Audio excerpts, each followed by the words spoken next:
Welcome to Othership Learn and Breathe. First, we're going to dive into some breathwork knowledge and then buckle up as we're going to put it to practice with a session from our app. You can always skip ahead to the session itself. And if you like what we're putting out there, then don't forget to give us a follow and subscribe. Thank you and have an awesome journey. Hey everyone. Today we're going to assess our Bolt score. What's your Bolt score? Bolt score? What is a Bolt score?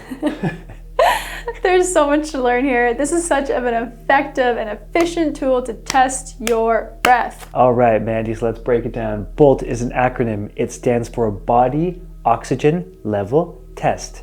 It's this simple test to assess your breathing efficiency, how well you breathe, by measuring the onset of breathlessness during a breath hold on empty. Okay. So when you hold your breath, you prevent carbon dioxide from being expelled from your lungs out into the atmosphere.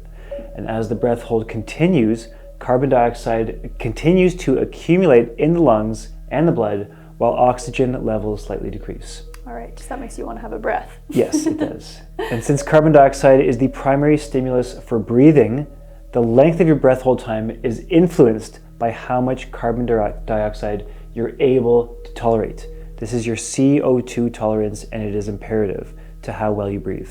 All right, so we want a higher tolerance to carbon dioxide. Yes. CO2 is a crucial gas that allows for the transfer of oxygen to the brain, tissues, and cells. So a higher CO2 tolerance indicates that we can easily maintain that calm breathing during rest and a lighter breathing during physical exercise. It allows for us to breathe normally, slowly, gently, softer, so that we may think normally without this unnecessary stress or anxiety. So CO2 is our friend, and this test just assesses how CO2 tolerant we are. Okay, so let's assess the BOLT score. There are a couple rules to put in play before actually partaking in the breath hold on empty. So before you start the clock, you want to be sure that you are in a restful state, at least for a few minutes. You don't want to be getting up, moving around, doing an exercise, because that's going to affect your breathlessness and how badly you want to take that breath in. So you want to be in a fully chill state. Just take a few minutes to breathe normally. Start doing that right now because we're going to be doing the test in a few minutes. And then when you're ready, you're going to take a normal inhale through the nose, a normal exhale through the mouth, and you're going to do the hold on empty. That's when you start the clock, as soon as that exhale is performed. Okay, and then as you continue to hold your breath, you continue to hold it till you feel that first desire to breathe, or when you have that involuntary contraction of your breathing muscles, so your diaphragm or your throat. It's at this point that you take your breath in and check the time. And when you resume breathing, your breathing should be normal. It shouldn't in any way be elevated or labored, so that first breath essentially shouldn't be like at all. That means you've gone too far. You shouldn't feel that at all. It should just be a normal breath that you take back in. Yes. So note, the thing here is that we're not measuring how long you can hold your breath. It's not like this ultimate test. Rather, we're measuring the time it takes until you feel that first desire to breathe. The first sign of breathlessness. Yeah, so there should be no willpower involved here. So let's practice. So we're gonna get your timer. I have our timer here. And let's assess our BOLT score. So just taking a few moments, a few normal breaths. Get calm and relaxed. Okay, and then we will begin taking a normal breath in through the nose. Just a normal exhale. Pause at the bottom and start your clock.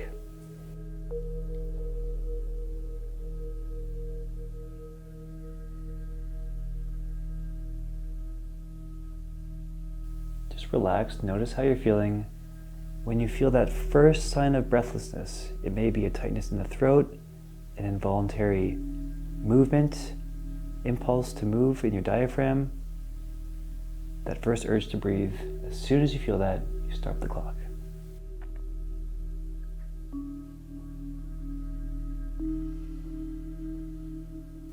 When you do stop the clock, your first breath in should be totally normal, nothing forced. If it is forced, you've gone too far.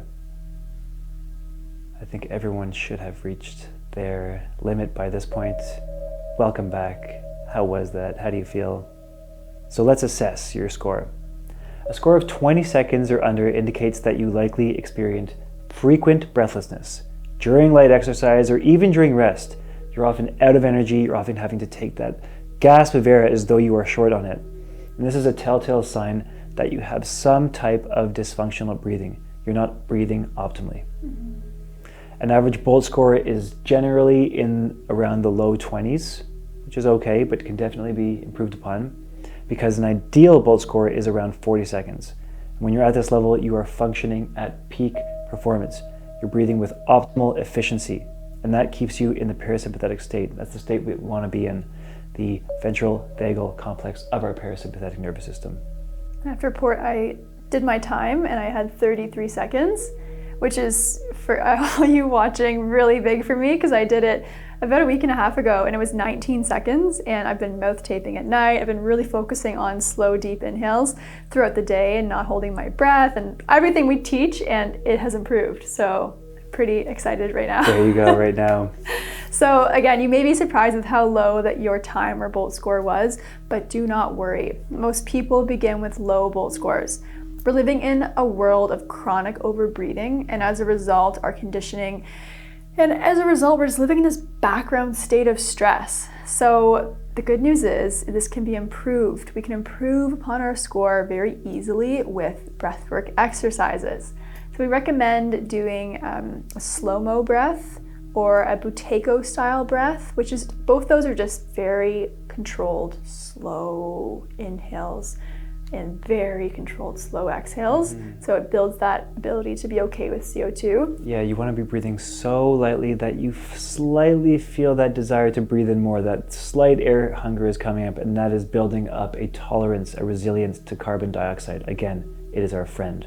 Yeah, so if you do certain of these breathing exercises, you're going to notice that your Bolt score is going to begin to rise, like mine did. Woohoo! So the Bolt score, it's also just a fantastic tool. It is a great way to follow your progress as you continue to work with your breath towards vitality and wholeness and performance, a betterment in life. Every second that you gain from the Bolt score, you went from 19 to 36. That's a huge improvement. Every second you gain adds value to your life. It adds energy. It adds chemical balance in your whole system, longevity, physical performance, endurance. You're entering into that ventral vagal complex. That's the state we want to be in. So come back to this video or test it out with yourself every single week or so. And if you do the practice, you'll notice that you can get better and better. And this is just a great way to see that you are improving with your breath. You're making yourself better by showing up for yourself, by working with your breath. Thank you. Thank yourself.